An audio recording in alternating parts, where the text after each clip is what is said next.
Oke, siap. Assalamualaikum warahmatullahi wabarakatuh, teman-teman semua. Terima kasih yang udah gabung di mentoring kelas online hari ini di part 5. Kemarin kita udah bahas eh, masa anak-anak usia 0 sampai 5 tahun, di mana kemarin itu kita bahas bahwa anak-anak usia 0 sampai 5 tahun itu adalah golden age, yang mana di usia tersebut eh, kita lagi banyak mulai merekam segala sesuatu hal yang hal itu nanti akan kita jadikan parameter atau sebagai memori dasar pertama di dalam hidup kita yang nanti akan berpengaruh terhadap pada saat kita punya masalah nih. Kan tubuh kita itu pada saat kita dapat satu masalah atau kita melihat segala sesuatu apapun, teman-teman, di kehidupan ini gitu ya, tubuh kita ini didesain untuk selalu menjadi atau waspada untuk menghindari hal-hal yang tidak diinginkan atau hal-hal yang dianggap bisa merugikan. Makanya segala respon yang dilihat, didengar, dirasa sama diri kita yang diambil dari objek yang kita lihat, yang diambil dari hal-hal yang kita dengarkan gitu ya, dari kehidupan kita gitu. Itu semua akan direspon oleh tubuh kita tuh dianggap menjadi seolah-olah menjadi sebuah masalah gitu.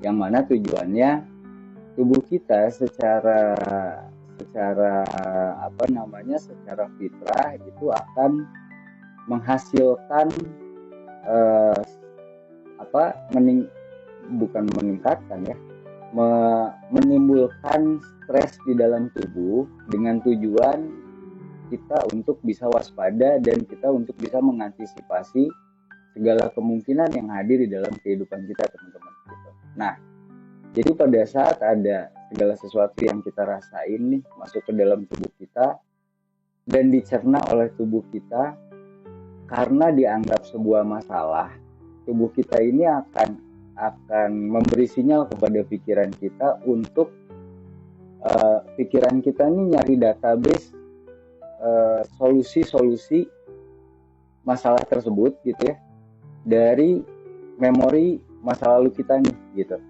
Jadi kalau kalau orang yang di masa lalunya penuh dengan ketakutan, orang yang di masa lalunya penuh dengan kecemasan gitu ya, penuh dengan kekecewaan gitu, itu akan membuat orang tersebut bereaksi sesuai dengan memori yang tersimpan datanya di dalam pikiran kita berdasarkan dari masa lalu kita. Nah, kemarin kita udah bahas di usia 0 sampai 5 tahun itu adalah sebagai golden age kita untuk menyimpan memori-memori tersebut gitu ya.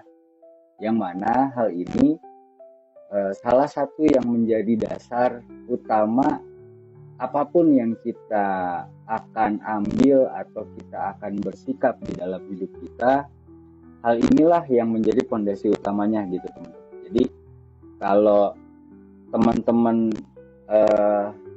merasa bahwa masa lalunya itu penuh dengan hal-hal yang mungkin disakiti, dendam gitu ya. Nah, reaksi-reaksi di saat ini atau di masa yang sudah dewasa itu akan terbawa, teman-teman gitu. Jadi saya ngebahas tema kali ini sebetulnya sebagai bentuk baik itu dari sisi healing kita, kesadaran diri untuk menyembuhkan segala hal, mau itu overthinking, kecemasan, ketakutan, maupun sebagai dasar parenting kita untuk anak-anak kita supaya kita tidak memberikan lagi luka-luka itu menurunkan kepada anak-anak kita atau ke istri kita atau ke lingkungan kita atau ke pasangan kita gitu. Jadi di fase-fase ini yang saya bahas beserta dengan luka-luka batinnya gitu. Nah, hari ini teman-teman kita akan mulai masuk ke fase di mana kita dulu nih atau pada saat kita masih di usia 6-12 tahun, yaitu fase dimana kita mulai menjadi anak sekolah gitu ya. Yang mana fase ini kita mulai merasakan sebuah perkembangan kognitif yang memasuki tahap operasional yang konkret gitu. Artinya gini, kita mulai masuk ke pemahaman logika yang sederhana di situ. Kita udah mulai bisa berpikir, kita bisa menentukan banyak hal gitu ya. Kita bisa mulai mengerti banyak hal di dalam kehidupan kita pada saat kita di fase ini gitu. Dan kita juga udah mengenal atau mampu bekerja sama dengan orang lain gitu. Jadi kalau di fase 0-5 tahun itu kita masih aku gitu ya, hanya aku aja gitu, pokoknya semuanya aku aja gitu.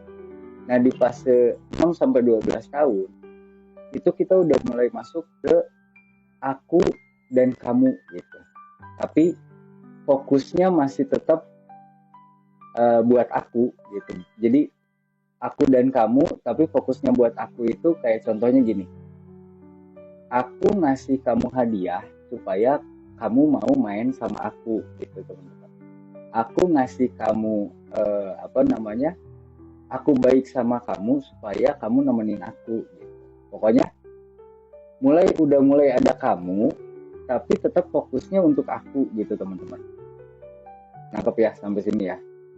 Jadi kenapa saya jelasin ini teman-teman? Karena kalau kita skip di fase-fase ini teman-teman, contoh misalkan ada orang yang dia punya luka di usia 0-5 tahun nih, secara tidak sadar, namanya juga 0-5 tahun mungkin ya, kita sendiri udah lupa gitu, tapi diri kita nih akan mengulang lagi memori itu menjadi sebuah reaksi yang kita lakukan terhadap keputusan-keputusan kita di masa yang akan datang atau pada saat kita sudah dewasa teman-teman. Contoh misalkan pada saat kita luka di fase itu, kita bisa menjadi egois misalkan gitu ya, karena di fase akunya nih saya pernah punya luka gitu. Atau pada saat saya punya luka di fase 6-12 tahun, saya bisa pada saat dewasa itu saya bisa jadi apa ya, jadi kesannya tuh memanfaatkan orang untuk kepentingan saya gitu. Nah ini tuh dasar-dasar yang sebetulnya luka itu udah kita bawa dari lama gitu teman-teman. Bukan karakter yang terbentuk oleh lingkungan, bukan watak yang terbentuk oleh lingkungan, tapi memang kita punya luka-luka dari fase ini yang sampai akhirnya kita terbawa ke masa depan atau pada saat kita sudah dewasa. Jadi kalau teman-teman nih dengan setelah ngikutin mentoring ini gitu ya, terus teman-teman ngelihat ada orang yang mungkin egois atau mungkin azas manfaat gitu ya, nggak perlu heran, nggak perlu aneh gitu terhadap hal-hal seperti itu, karena orang yang seperti itu dia pasti punya luka di fase yang mana gitu teman-teman. Gitu. Nah, di fase 6-12 tahun teman-teman, kenapa pendidikan formal itu menjadi sangat penting di fase ini? Karena di fase ini nilai-nilai budaya seperti disiplin, kerja keras, dan penghormatan terhadap orang tua itu mulai diajarkan dasar-dasar moralnya tuh di sini pada saat kita di sekolah gitu teman-teman. Jadi balik lagi, kalau saya jelasin bahwa nilai-nilai budaya ini diajarin di sini, disiplin, kerja keras gitu ya. Ada orang yang misalkan kok orang itu dia nggak ada respon untuk dia bekerja misalkan gitu ya. Itu pasti karena ada luka di fase ini gitu. Pasti karena ada luka di pada saat dia di umur 6 sampai 12 tahun. Entah luka itu bisa datang dari orang tua, luka itu bisa datang dari guru gitu ya. Karena yang namanya figur otoritas yang saya sebutin kemarin sebagai bentuk luka pertama kita gitu.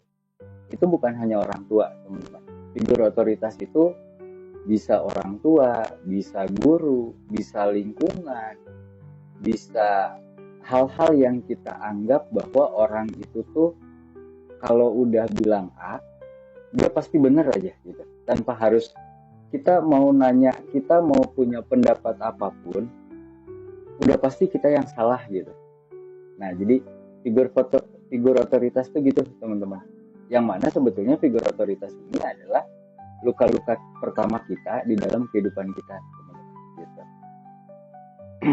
Nah, kembali ke fase 6 sampai 12 tahun, anak-anak ini mulai membandingkan dirinya dengan orang lain, teman-teman. Gitu.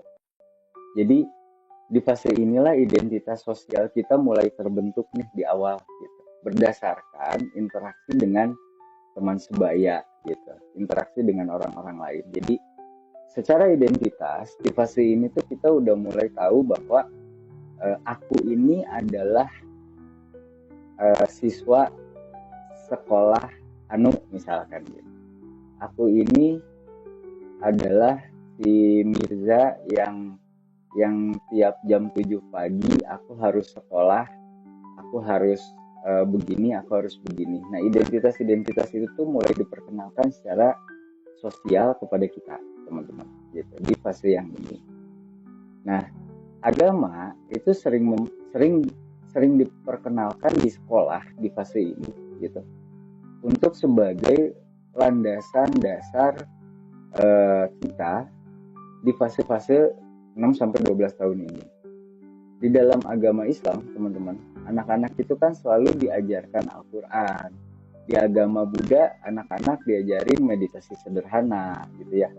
Untuk menanamkan kedamaian dari kebingungan terhadap identitas sosial yang mulai terbentuk di fase umur 6 sampai 12 tahun ini, teman-teman.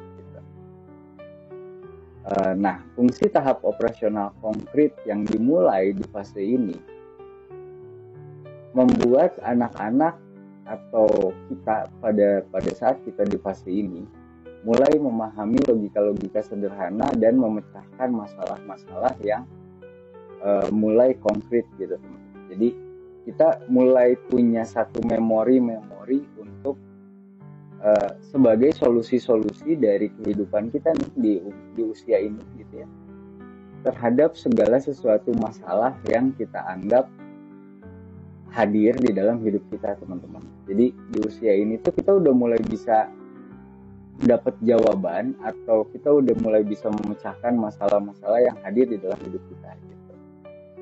Nah, kemampuan literasi dan numerisasi gitu di fase ini tuh menjadi fokus utama di dalam perkembangan kognitif anak atau kita pada saat di usia 6 sampai 12 tahun gitu. Jadi nggak heran kalau anak-anak usia 6 sampai 12 tahun itu jagonya misalnya gitu ya, paling menonjolnya di matematika atau di IPA gitu.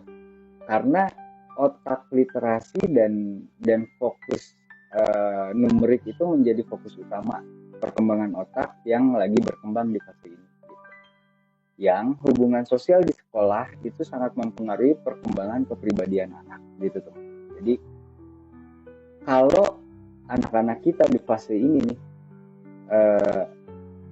enggak kita giring ke satu lingkungan sosial yang baik, teman-teman, efeknya anak-anak kita itu akan kehilangan literasi, kemampuan untuk membaca literasi dan fokus terhadap numerisasi yang dia harusnya dapat di fase ini gitu, teman. Nangkep ya? Nanti kalau misalnya ada yang belum jelas mungkin bisa kita diskusi atau bisa bertanya di akhir sesi ya, teman-teman. Nah, pendidikan formal di fase ini menjadi sebuah media penyimpanan nilai budaya kepada memori kita, teman-teman. Yang kayak misalnya kalau di budaya Jawa itu kita mulai diajarin ada yang namanya unggah-ungguh gitu ya, sopan santun gitu. Itu tuh diajarin di fase ini 6 sampai 12 tahun gitu. Banyak juga kegiatan-kegiatan untuk mendukung anak-anak di fase ini kayak misalnya festival anak gitu ya, lomba-lomba di sekolah gitu. Yang hal ini tuh dibuat untuk men-trigger kreativitas anak sekaligus membangun semangat untuk berkompetisi yang sehat gitu. Karena balik lagi tadi di fase ini tuh kita lagi gencar-gencarnya nih otak kita itu terhadap yang namanya literasi dan numerik. Termasuk numerik ini adalah kemampuan atau semangat untuk berkompetisi gitu ya. Nah, di dalam tradisi agama juga diajarin di fase ini tuh udah mulai masuk lomba hafalan Quran atau pengajian anak gitu ya, sebagai sarana penanaman nilai-nilai moral dan agama. Makanya kenapa banyak orang yang bilang untuk efektif kalau anak kita mau dimasukin ke tahfiz gitu, itu mulai di usia ini, teman-teman gitu. Karena di usia ini tuh kita tuh udah mulai nangkep semua literasi bentuk pola dari setiap hal. Jadi kalau kita mau ngapalin Quran tuh kita bisa nangkep polanya seperti apa dengan cepat tuh di usia ini gitu. Nah, anak mulai memahami identitas mereka berdasarkan interaksi sosial. Yang mana pada tahap ini anak itu belajar tentang nilai-nilai moral seperti misalkan kejujuran gitu ya, tanggung jawab, hubungan dengan teman sebaya gitu, sebagai bentuk dasar rasa percaya diri dan empati mereka. Jadi secara psikologi anak atau secara kalau kita tarik ke kesadaran dirinya, teman-teman, di usia ini tuh anak-anak akan lebih cenderung untuk merasa yang mulai tuh benar salah yang dasar tuh terbangun gitu dari lingkungan sosialnya gitu. Nah, di dalam Quran di surat At-Tamrin ayat 6 itu Allah mulai menitipkan anak-anak kepada kita sebagai orang tuanya gitu ya, di fase ini untuk fokus terhadap perhatian kita terhadap anak-anak kita gitu.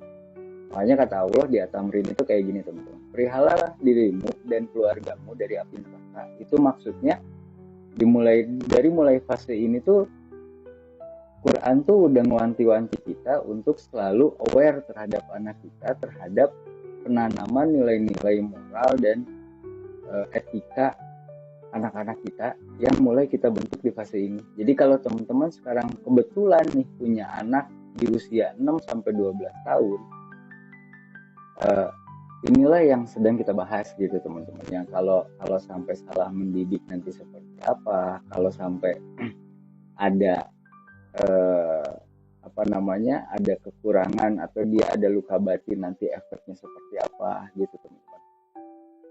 Nah, bahkan Nabi Muhammad itu menyarankan anak-anak itu mulai diajarkan sholat di usia ini, teman-teman, di usia 7 tahun gitu. Kalau dari hadis Abu Daud gitu ya, yang mana di usia ini tuh anak-anak itu mulai udah bisa diajarin disiplin nih, teman-teman gitu, karena dia udah mulai nemuin pola yang nanti pola ini akan menjadi sebuah kebiasaan yang akan dia lakukan terus-menerus gitu.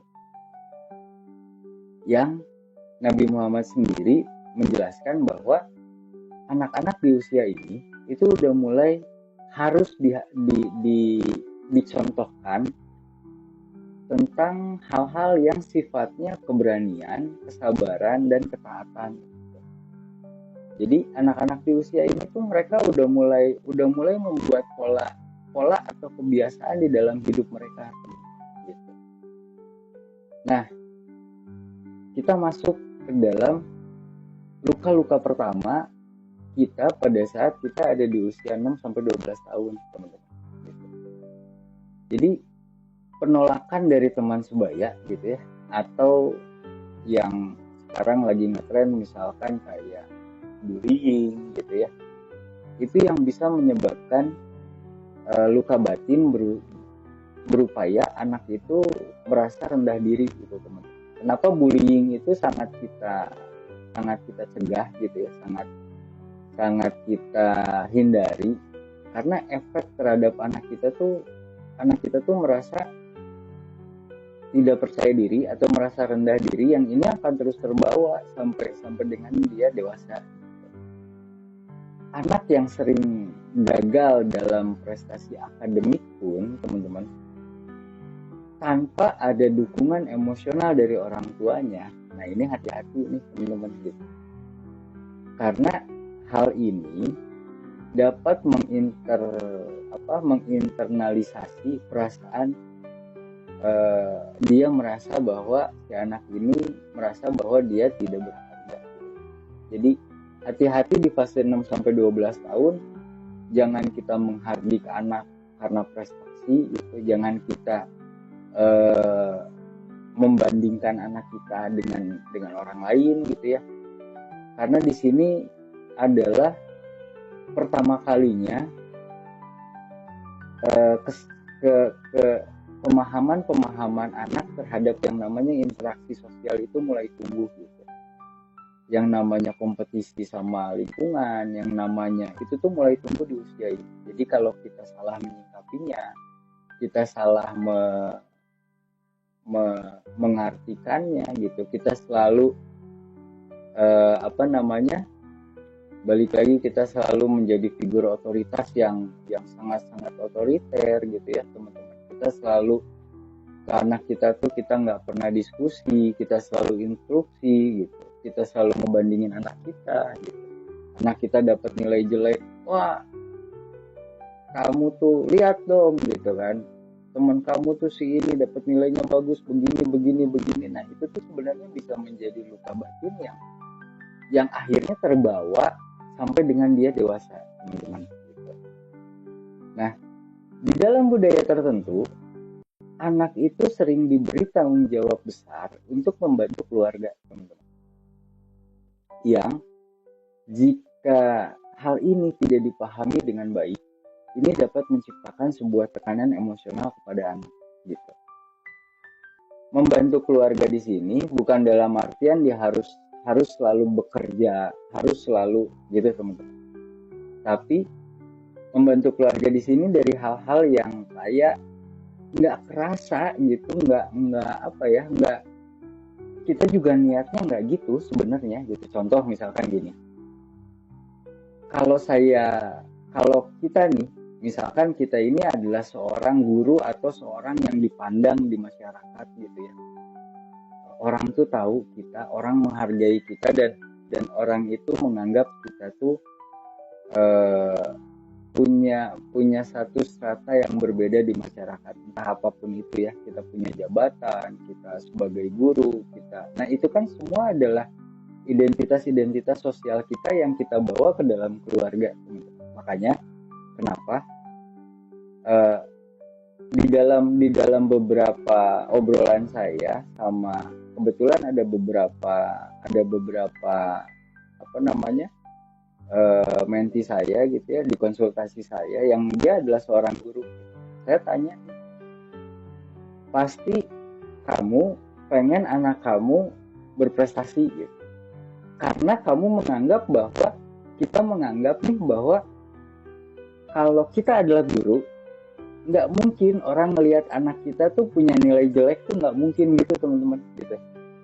Nah, yang disebut tadi membantu keluarga termasuk terhadap hal-hal yang sifatnya identitas sosial yang terbentuk di dalam diri kita, yang kita bawa ke dalam keluarga.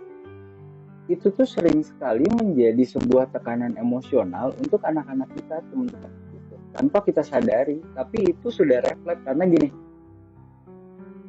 kalau kita mempercayai segala sesuatu, teman-teman, kalau kita meyakini segala sesuatu yang ada di dalam hidup kita, baik itu identitas sosial maupun apapun yang ada di dalam hidup kita. Contoh kayak misalkan tadi gitu ya, saya adalah guru gitu. Saya percaya bahwa orang itu menghargai saya karena keilmuan saya misalnya gitu ya. Akhirnya pembentukan hal itu akan membentuk karakter kita untuk kita itu bertindak mengikuti apa yang kita percayai, teman-teman gitu. Jadi termasuk salah satunya kita akan secara otomatis menyuruh gitu ya, menyuruh anak kita atau pasangan kita atau siapapun yang ada di dalam keluarga kita ini untuk tidak melakukan hal-hal tertentu, tidak begini, karena menganggap hal itu tuh akan menjadi merusak citra gitu loh, identitas yang sudah terbangun di dalam diri kita maupun di dalam keluarga kita. Nah, maka hati-hati terhadap yang namanya identitas sosial, teman-teman gitu. Ini seringkali kita bawa di dalam keluarga kita ke anak-anak kita gitu ya. Kang Abu nih gitu. Kang Abu hati-hati Kang Abu, karena identitas sosial dengan pergaulannya Kang Abu ini kan teman-temannya banyak gitu. Sebagai misalkan ketua kelompok gitu, wah harus selalu dihargai gitu. Nah itu tuh kalau kita nggak sadar, teman-teman, akhirnya terbawa ke anak-anak kita menjadi beban emosional atau tekanan emosional, apalagi kalau anak-anak kita ada di usia 6-12 tahun, teman-teman gitu.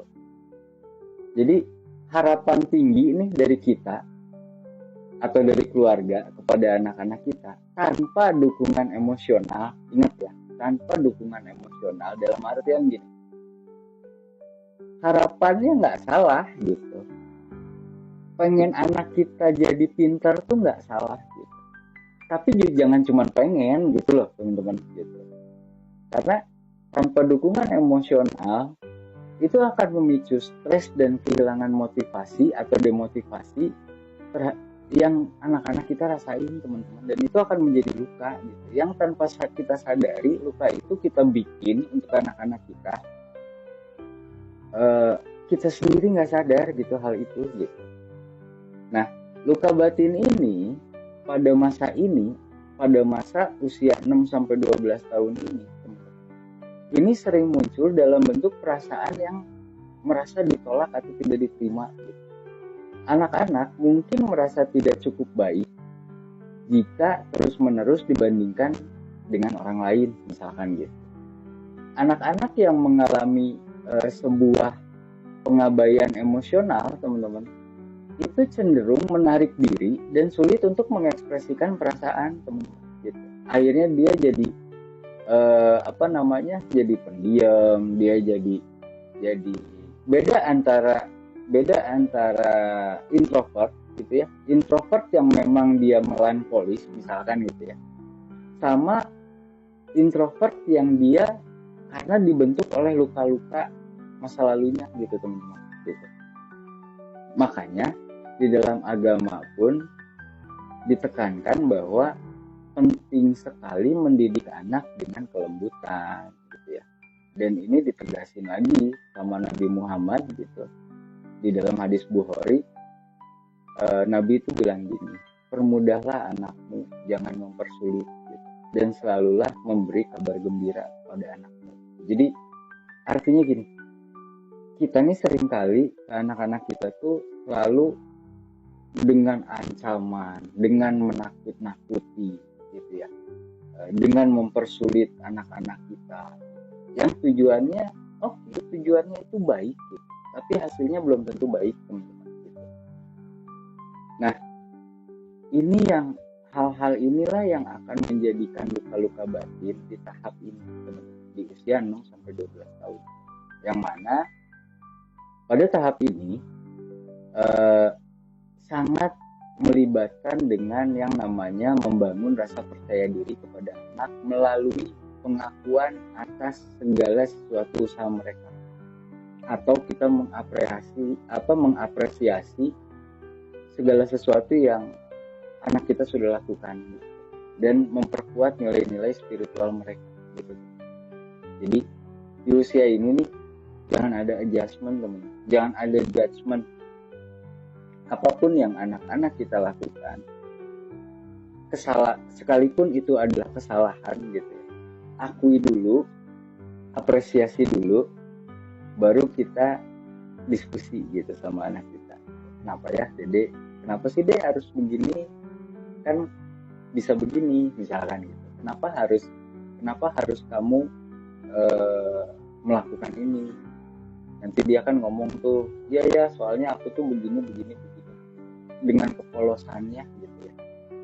Nah mulai itu kita masuk ke logika yang namanya juga anak-anak ya, penuh dengan imajinasi gitu. Teman-teman jangan pernah takut pada saat anak-anak kita itu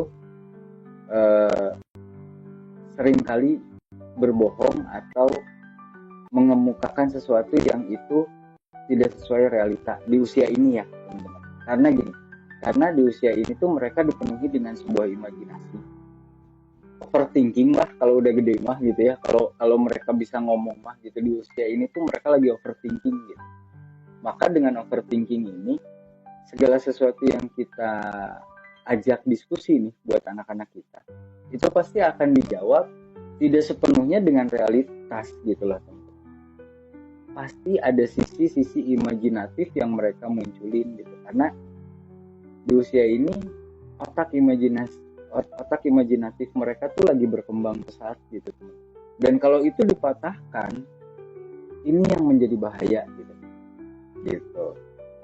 Jadi kalau misalkan kita ngelihat ada satu indikasi nih, mungkin ada yang baru gabung juga, nggak apa-apa teman-teman yang baru gabung aja. Kita lagi ngebahas anak-anak di usia fase sekolah ya, di 6-12 tahun gitu. Yang tadi saya udah jelasin hal-hal yang bisa membuat luka batin gitu. Nah tapi pada saat kita sudah terlanjur melakukan itu dan akhirnya hal itu menjadi atau membawa perubahan kepada anak kita gitu ya,